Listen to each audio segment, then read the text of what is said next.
Vreme rece? Piele uscată? E momentul potrivit să vii în BBT weekendul acesta. De ce? Hai cu mine să-ți explic.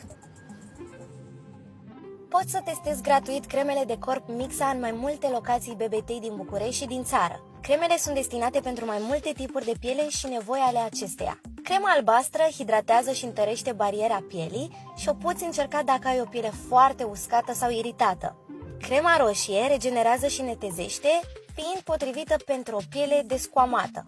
Iar crema mov hrănește și calmează. Este perfectă pentru o piele cu tendință atopică.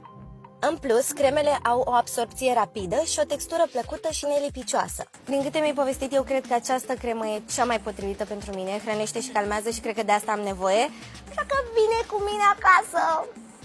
Mă duc la casă să o plătesc. Vino și tu weekendul acesta în BBT să le testezi și să te bucuri de promoții.